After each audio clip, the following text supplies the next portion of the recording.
En esta ocasión, nosotros vamos a dar inicio con un curso muy importante y que tiene que ver a grandes rasgos con estos ejemplos vivos de encarnación de la gracia, ¿no? Estos discípulos de Jesús, estos fieles cristianos que a grandes rasgos llamamos santos.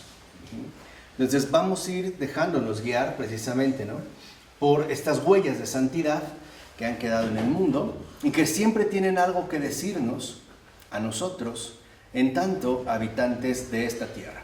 Entonces, para empezar, lo vamos a hacer analizando este texto de Benedicto XVI, que se titula Los Padres de la Iglesia, el cual reúne las catequesis que él dio más o menos a lo largo de año y medio, retomando justamente las enseñanzas fundamentales de los padres de la Iglesia, de San Clemente de Roma a San Agustín, ¿no? Digamos, los 4 primeros siglos.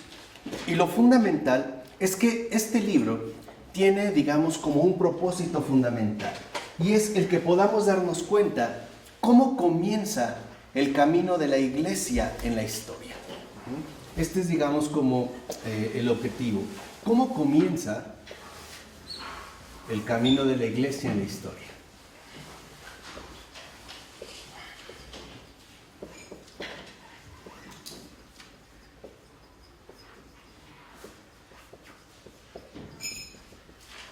Este comienzo, ¿no?, el poder indagar en este comienzo,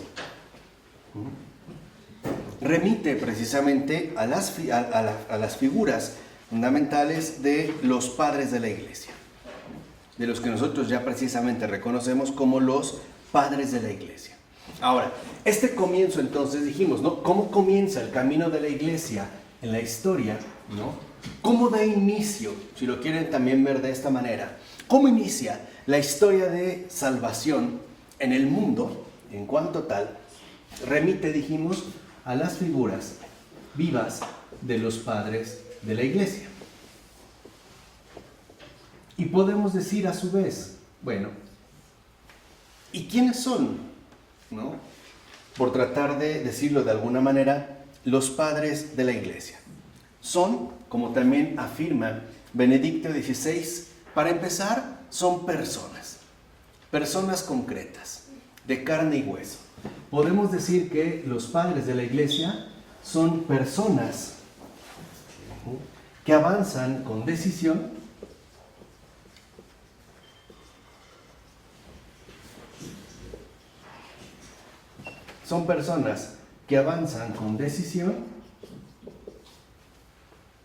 por el camino que lleva hacia la verdad.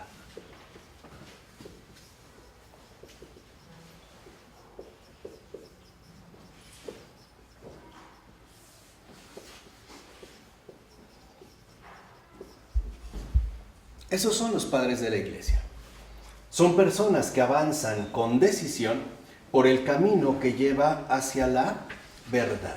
Entonces, aquí lo más fundamental es que nosotros veamos que los padres de la Iglesia no son cosas de museo, ni tampoco curiosidad para historiadores, sino que siguen siendo personas que, con este avance inicial que llevaron a cabo con toda decisión, por el camino que lleva hacia la verdad, han dado los pasos primordiales para que nosotros también no perdamos el rumbo. Lo importante es que también nos demos cuenta cómo inició todo, al menos al tratarse del camino de la historia en la Iglesia, de este comienzo. Y veremos que es un comienzo siempre actual. Es un comienzo que debemos de asimilar una y otra vez según sea, ¿no?, nuestra época concreta de vida. Los padres de la Iglesia siguen siendo los pilares fundamentales para que nosotros podamos entender la dirección y más aún la orientación que nos permite mantenernos fieles a este camino que lleva hacia la verdad y que nos hacen recordar que lo más necesario para poder mantenerse en camino, para poder mantener la marcha, es la decisión. mantenerse en este avance constante como personas, con nuestras limitaciones, con nuestras bondades, virtudes, defectos, limitaciones, etcétera, pero con una decisión firme de no abandonar este camino. La decisión firme de mantenerse en pie, paso a paso, para llegar en último término a lo que hemos sido precisamente convocados, que es la vida eterna, ¿no? O sea, la resurrección gloriosa. O en términos más formales, el cumplimiento de la voluntad del Padre. ¿Vale? Este es el camino. Entonces lo vamos a ir haciendo a manera de pequeñas cápsulas, semblanzas, para destacar, ¿no?, tanto a la persona como al contenido central que el Papa Benedicto ha considerado que es fundamental que nosotros retomemos. Recuerden que sigue siendo Papa emérito, pero también en este sentido es cabeza de la Iglesia, ¿vale? Es, si lo quieren ver así, la parte contemplativa, pero también su enseñanza es digna de ser tenida en cuenta en estos tiempos. Entonces lo vamos a hacer, vuelvo a repetir, ¿no?, a manera de la presentación que él va dando, según, ¿no?, en el orden en el que lo va exponiendo. Entonces, el primero al que vamos a dedicar nuestra atención es San Clemente de Roma, ¿vale? Él es el primero. De esta figura, el primero que nosotros abordaremos es San Clemente de Roma.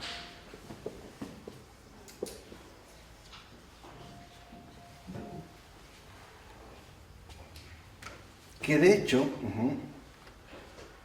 San Clemente de Roma es considerado el primer padre de la Iglesia. El primer padre de la Iglesia que da inicio a este recorrido, por lo menos que durará 4 siglos. Es decir, en este caso, en términos más cronológicos, hasta la aparición de San Agustín. Entonces, lo primero que hay que entender es en dónde se ubica San Clemente. Clemente fue nombrado obispo de Roma en los últimos años del siglo I, es decir, ya de nuestra era. Es el tercer sucesor de Pedro, después de Lino y Anacleto. Entonces, primero es Pedro, después Lino, después Anacleto, y finalmente aparece Clemente de Roma. El testimonio más importante acerca de su vida es el que nos aportó San Irineo, que lo veremos también en su momento, obispo de Lyon hasta el año 202, y el cual atestigua lo siguiente. Lo más relevante es que Clemente había visto a los apóstoles. Clemente ha visto a los apóstoles. Es más, se ha relacionado con ellos, que es el mismo caso, por ejemplo, de algunos otros, ¿no? San Ignacio de Antioquía, como lo veremos, o incluso tal vez San Juspino.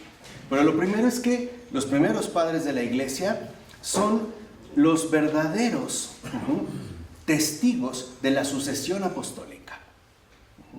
Si algo realmente les da una autoridad, es que son los testigos directos de la sucesión apostólica. Ellos, en pocas palabras, son discípulos directos de los propios apóstoles. No todos, obviamente. ¿Ah? Los padres apostólicos. Los que son llamados, en este caso, no los padres apostólicos. ¿Por qué? Porque conocieron a los apóstoles y se relacionaron con ellos. De hecho, podemos decir que de ellos es que obtuvieron de los apóstoles la buena nueva. Los apóstoles son aquellos que les transmitieron la experiencia cristiana de vida, o la experiencia fundamental de la salvación llamada a llegar hasta los últimos rincones de la tierra. Ahora, la única obra segura de Clemente de Roma, que está atestiguada como tal, es una carta, y que de hecho lleva el título de Carta a los Corintios. Es la única obra que con toda seguridad pertenece a Clemente de Roma, ¿no?, a este obispo. Y en esta carta, ante todo, destaca una cosa: la buena nueva. el anuncio. Y el anuncio que destaca ante todo Clemente de Roma es la gracia que salva. Esto está como en el centro de su mensaje precisamente cristiano. La gracia que salva. Es la manera en la cual Clemente de Roma enuncia la experiencia fundamental que está llamado a transmitir. Es lo que él ha recibido y es ahora precisamente lo que desde el primado petrino está llamado a comunicar, ¿no?, a toda la iglesia. Lo fundamental es la gracia que salva. Y en esa carta Clemente va como desglosando poco a poco el contenido fundamental de esta afirmación. Es más, de este acontecimiento. Entonces, una de las cosas que afirma Clemente es: el Señor nos previene. ¿Qué quiere decir? El Señor se mantiene atento, ¿no?, a cada uno de nosotros. El Señor custodia cada uno de nuestros pasos y nos da el perdón. O sea, a pesar de que Él nos previene, ¿no?, para no incurrir en errores, en equivocaciones, en pecado, no obstante, Él nos da el perdón. Porque lo fundamental es que el Señor nos da su amor.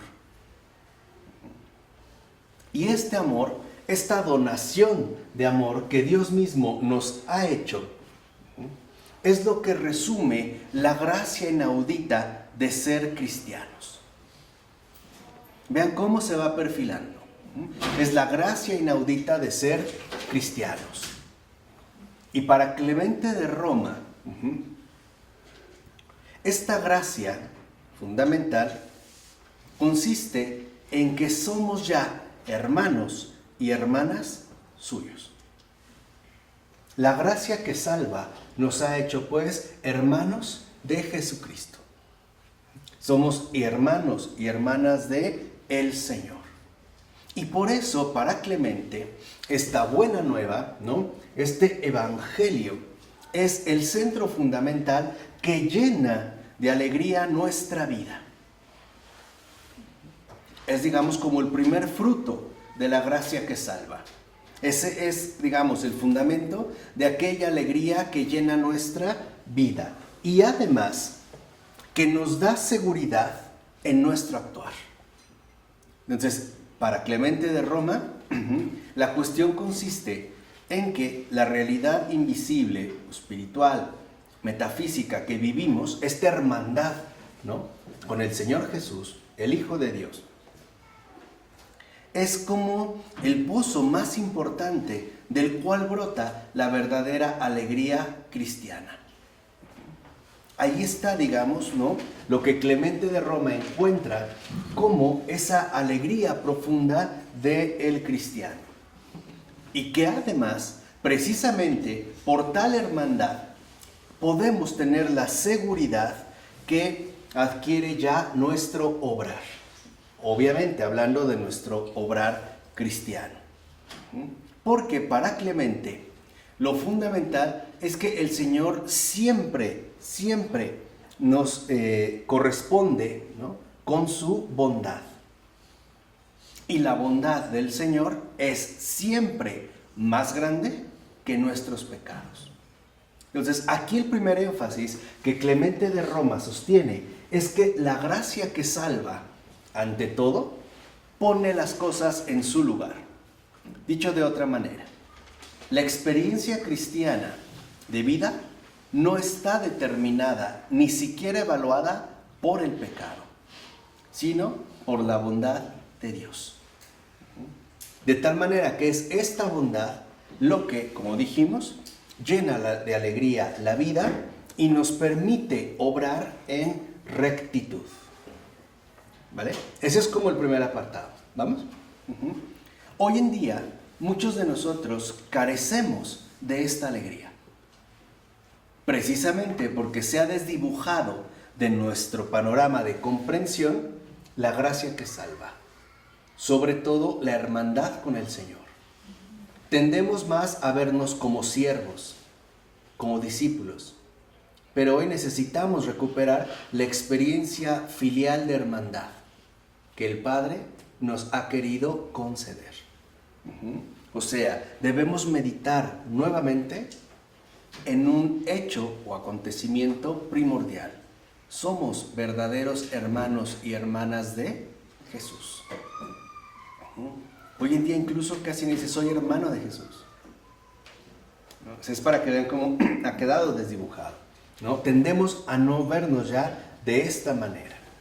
Entonces, esto también es fundamental en estos tiempos. Y agrega Clemente de Roma. Pero también es verdad que debemos comprometernos de manera coherente con el don recibido. Entonces, la gracia que salva es un don. Ante todo, es un don. Y es este don gratuito que hace que nuestra vida se llene de alegría. Pero, a su vez, este don implica un compromiso.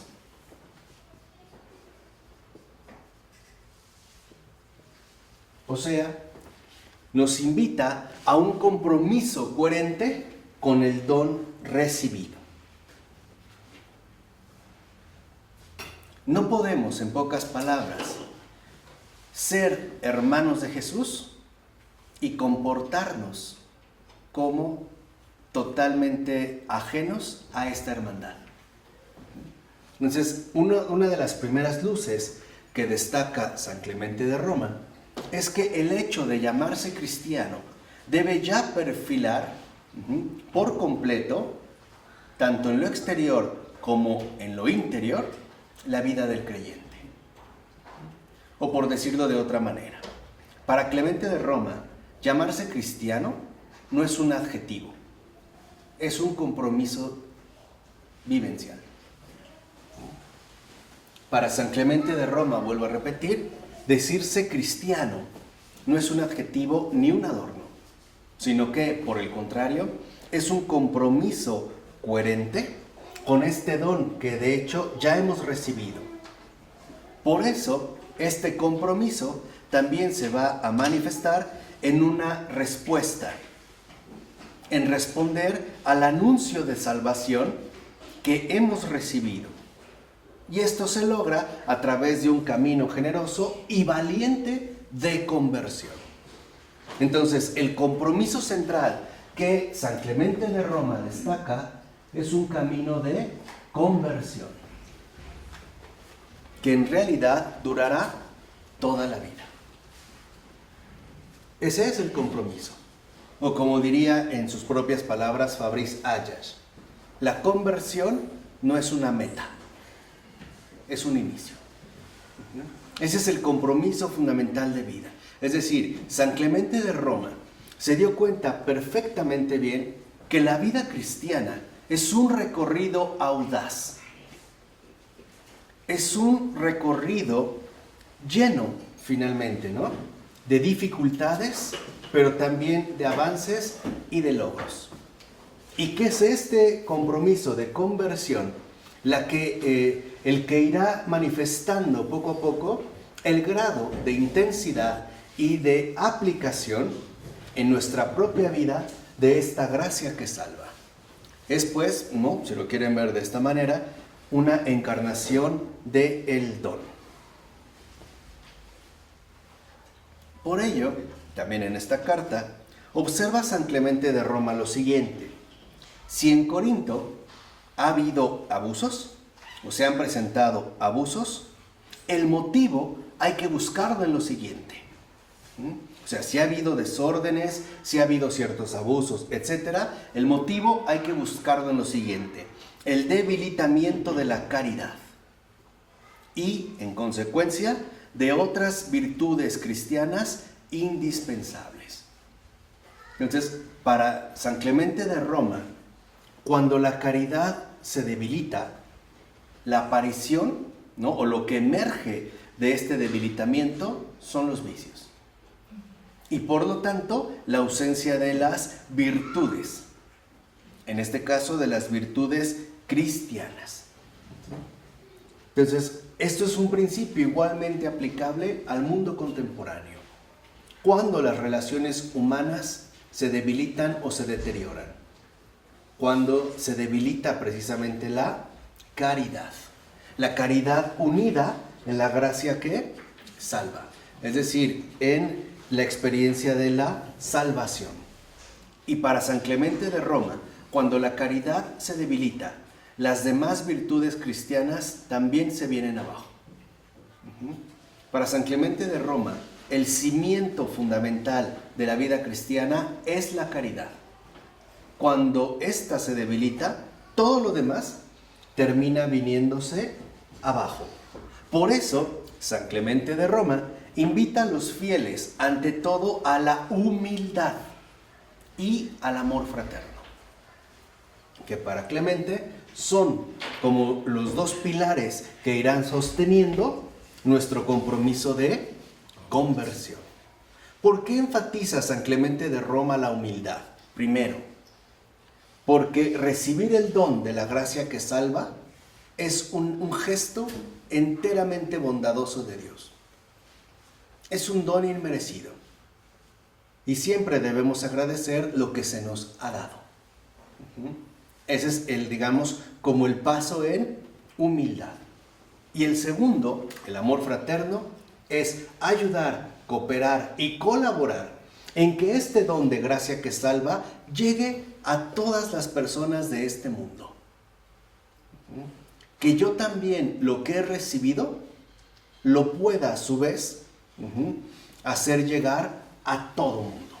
Eso es el amor fraterno. No hay distinciones, no hay limitaciones y tampoco hay, en este caso, preferencias estipuladas de antemano. Por mencionar esta dinámica, para San Clemente de Roma, la gracia que salva es herencia y testamento. Es herencia recibida. Pero esto que hemos recibido, a su vez, nosotros lo debemos de pasar o transmitir, o sea, heredar a los demás. Y para ello, entonces, hay que vivir siempre en humildad y por ende en amor fraterno. Que para Clemente, vuelvo a repetir, estas dos virtudes son de hecho el ser, lo que constituye verdaderamente el ser de la Iglesia. Humildad y amor fraterno. ¿Qué dijo el Papa Francisco, por ejemplo, en su visita a México? ¿Qué le dijo al Colegio de Obispos? ¿Qué le dijo al episcopado mexicano? La Iglesia no necesita príncipes. Les dijo exactamente, o les recordó más bien, lo que ha dicho un padre de la Iglesia como Clemente de Roma. La Iglesia no necesita funcionarios. Les dijo, aprendan a doblegarse, a rebajarse ante los demás. Porque el don que han recibido es un don de servicio, es un don de entrega. La Iglesia no está conformada por príncipes. Y después les recalcó también la cuestión del amor fraterno. Y les dijo, y si se pelean, que sea de frente como hombres. Nada de andar con habladurías. Y si en las disputas se les pasó la mano y se lastimaron de más, después se piden perdón y se ponen a orar juntos. Eso es el amor fraterno.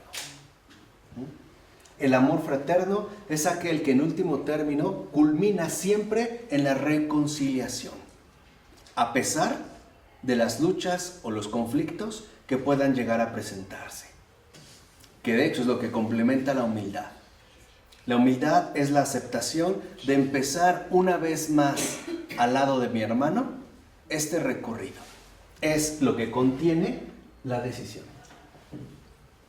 El estar decididos a no renunciar a ese camino que lleva hacia la verdad, cueste lo que cueste. Así eso implique doblegar mi orgullo, reconocer mis faltas e incluso pasar por alto las ofensas recibidas. Por eso Clemente empieza a utilizar expresiones muy pontificias. Por ejemplo, seamos una porción santa. practiquemos todo lo que exige la santidad. Entonces, aquí ya también San Clemente de Roma da otra luz importante en la cual hoy debemos meditar. La santidad exige caridad. La santidad exige caridad. En términos negativos, sin caridad no puede haber santidad. Por eso, hagamos lo que exige la santidad. Y ya vimos, las dos grandes exigencias de la santidad son humildad y amor fraterno. Este amor fraterno. Por ello, Clemente de Roma ya da como una descripción bien importante con respecto a la configuración de la iglesia. San Clemente de Roma reconoce en efecto que hay una distinción central entre laicos y la jerarquía eclesiástica. Recuerden que todavía no está configurada como hoy la conocemos, pero ya hay esta clara distinción entre laicos, ¿no?, y la jerarquía eclesiástica. Podemos decirlo de otra manera, entre consagrados y no consagrados. Ahí hay una distinción. Pero, dice San Clemente, eso no significa en absoluto contraposición, sino conexión orgánica de un cuerpo. En pocas palabras, para San Clemente de Roma, lo importante es que los laicos y los consagrados están llamados a cumplir diferentes funciones. Pero estas funciones están vinculadas con un solo organismo. Lo que ya se percata muy bien San Clemente de Roma es que el consagrado llega hasta unos espacios en los que el laico no puede llegar. Pero a su vez el religioso no puede llegar a esos espacios que el laico sí cubre. Entonces, ambos configuran el panorama católico de la iglesia. Tanto lo que está dentro como lo que está afuera. Por ello, para San Clemente de Roma, algo vital es darnos cuenta que la iglesia no es un lugar de confusión y anarquía, de desorden, donde uno puede hacer lo que quiera en cada momento, sino que en este organismo, o sea, en este organismo vivo, ¿no?, ¿en quién estará pensando Clemente de Roma? Pues en la piedra, en Pedro, ¿no? Cuando habla de las piedras vivas. La iglesia, ¿no? Este organismo vivo posee una estructura articulada. Y lo que es más importante, significa que cada persona en la iglesia desempeña un ministerio según la vocación recibida. Y esto ya también para San Clemente es algo importante. Ser religioso o laico es una vocación recibida, es un don. Es el estado de vida que el Señor me ha querido conceder. Ese estado de vida que hemos recibido, laicos o consagrados, no es más que la manera personalizada de la gracia que salva, que nos ha dado a cada uno de nosotros el Señor. Y recordar que esto está siempre al servicio de los demás. No es para mí. No es literalmente esta vocación recibida, ¿no?, esta realización del ministerio, algo que yo elijo o que yo puedo hacer como quiera. Simplemente está orientado al bien de todo el organismo. Porque seamos, por ejemplo, hoy lo podemos ver en otros términos. No solamente son los religiosos, o especialmente los sacerdotes, los que más escandalizan a la gente, también los laicos. También afectan, ¿no? Es como ocurre con la fruta. Si tenemos un racimo de uvas y una de ellas está podrida, tarde o temprano terminará afectando a todo el conjunto. Por eso, lo primero que ya perfila San Clemente de Roma es que la iglesia es un organismo vivo ordenado. Según dijimos, el ministerio que se ejerce a partir de la vocación recibida. Por ello también, para Clemente de Roma, es muy importante aclarar qué papel desempeñan los jefes de las comunidades. O sea, está pensando en los obispos, los respectivos obispos. Y para eso va a explicar claramente la doctrina de la sucesión apostólica. El primero que ya enfatiza de una manera muy concreta la sucesión apostólica. Para San Clemente de Roma la cosa está clara. Las normas que regulan esta sucesión apostólica derivan en última instancia de Dios mismo. Y lo explica de esta manera. El Padre envió a Jesucristo. Y Jesucristo a su vez mandó a sus apóstoles. Estos, luego, mandaron a los primeros jefes de las comunidades y establecieron que a ellos a su vez les sucedieran otros hombres dignos.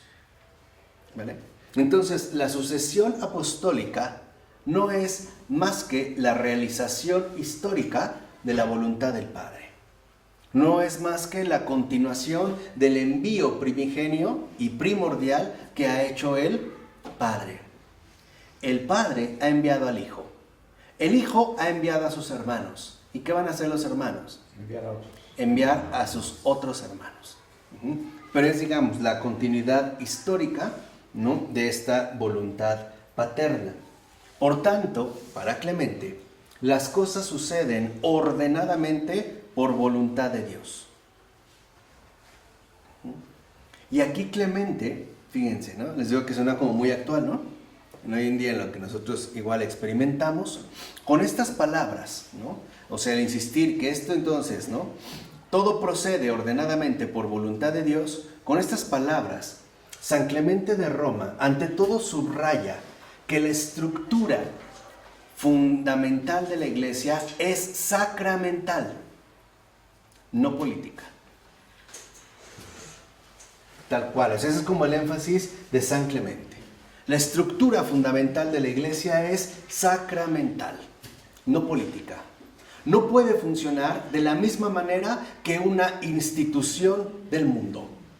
O, por poner este contraste, no es un aparato de poder. No es un organismo romano. Es un organismo sacramental. Porque ella va a santificarla. Claro, o sea, pero no es de entrada, Sí, ¿no? Claro que no. No posee una estructura política. Vamos, no es de poderosos, sino de fieles creyentes. O por qué no decirlo, de santos. Está hablando de la comunidad de los santos. Por eso, lo que la Iglesia nos ofrece no es éxito, es santidad.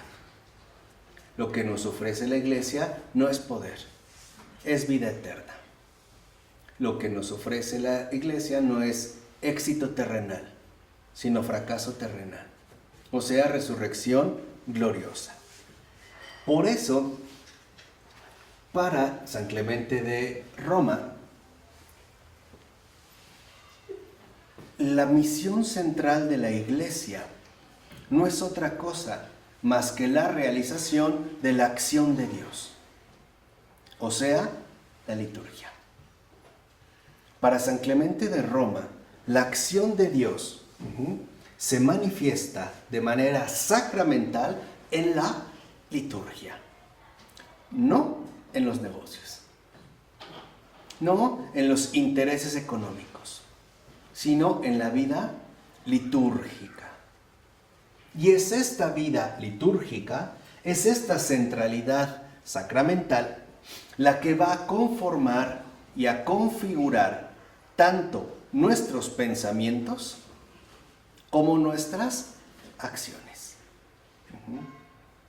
Dicho de otra forma, para Clemente de Roma, la Iglesia es, ante todo, don de Dios, no creación nuestra. es un don de Dios, no creación nuestra. Por eso, lo que más debe custodiar la iglesia es este ordenamiento sacramental, no el buen funcionamiento terrenal. Como los protestantes, tío. Exactamente. El éxito. Exactamente, ¿no? Lleva el éxito a la El bendición. éxito, ¿no? La bendición y cada vez, ¿no? La mayor cantidad de gente reunida y como estos arrebatos emocionales y esto, no. Para Clemente de Roma esto es completamente superfluo e irrelevante. De hecho, va a decir, es un don de Dios, porque lo que más necesitamos en este mundo es el don sacramental. O sea, la celebración litúrgica. Por eso. Es como el oxígeno necesario para atravesar este mundo tan difícil. Para Clemente de Roma, la celebración litúrgica, o sea, la vida sacramental, acuérdense de Ratzinger en este extraordinario libro del espíritu de la liturgia, ¿no? Involucra como el buen ordenamiento de la vida de cada creyente y por tanto garantiza el buen tránsito, ¿no? Que a través de la historia la humanidad va recorriendo. De ahí pues entonces que la iglesia es nuestra matriz fundamental. Es aquella que nutre toda nuestra persona de manera óptima, de manera fundamental. Por eso, por ejemplo, San Clemente de Roma alaba y da gracias a Dios por su maravillosa providencia de amor. Eso es la iglesia para San Clemente de Roma. Providencia de amor. A mí me parece una expresión bellísima. Creo que es la que da en el blanco de lo que es la iglesia. ¿Qué es la iglesia? Providencia de amor. Una providencia de amor que no solo creó al mundo, que lo ha salvado. ¿Y cómo lo salva? Santificándolo. Ofreciéndole todo lo que le es necesario precisamente para esta santificación. De ahí que para Clemente de Roma adquiera una particular importancia la invocación, la oración, ante todo, por los gobernantes. De hecho, en Clemente de Roma, después de los textos del Nuevo Testamento, ¿no? Clemente de Roma es el que enfatiza más la oración, ante todo por las instituciones políticas. Y esto se manifiesta en un contexto en particular. Tras la persecución, los cristianos, aunque de hecho sabían que las persecuciones iban a continuar, no por ello dejaban de rezar por las autoridades que los habían condenado injustamente. ¿Por qué lo hacen? El carácter, dirá Clemente de Roma, es ante todo cristológico, o sea, de una manera concreta. Se debe orar por los perseguidores, por los que nos ofenden, como Jesús mismo hizo en la cruz. Entonces, hacerlo no es demostrar una especie de heroicidad, ¿no? Llamativa. Tampoco es tratar de caminar por una senda que muestra la grandeza humana. No, simple y sencillamente es avanzar con decisión por el camino que lleva hacia la verdad. Es seguir, en un sentido literal, las huellas de Jesús. Por eso, además, cuando San Clemente de Roma invita y oraba mucho por las autoridades políticas, ¿no? Por las autoridades de gobernanza, San Clemente, a su vez, reconoce la legitimidad de las instituciones políticas. Dicho de otra manera, también estos órdenes políticos forman parte del orden establecido por Dios mismo. Están llamadas también a cooperar en este camino de salvación. Pero Clemente de Roma reconoce que hay una preocupación, que las autoridades de gobernanza sean dóciles a Dios, que no se dejen seducir sobre todo por el poder de mando, y les llama a que ejerzan siempre con paz, con mansedumbre y piedad el poder que Dios les ha dado. Entonces, vean, mencionó primero las dos virtudes fundamentales del cristiano, ¿qué eran qué? Humildad y amor fraterno. Pero para las autoridades políticas, sus virtudes no son exactamente las mismas, son tres distintas. La primera es ejerzan con paz. Ejercer su función con paz, o sea, nada de violencias. Mansedumbre, nada de arrebatos. Y finalmente la piedad, para que reconozcan el poder que Dios les ha dado para contribuir a la salvación también de todas las almas. Con esto, a su vez, Clemente de Roma recuerda algo importante. El César es importante, o sea, la política, pero no lo es todo. También reconoce sus limitaciones. El César no lo es todo, porque existe otra soberanía, cuyo origen y esencia no son de este mundo, sino de arriba. ¿Cuál es la soberanía que está por encima de todo poder? La de la verdad. Esa es la soberanía absoluta.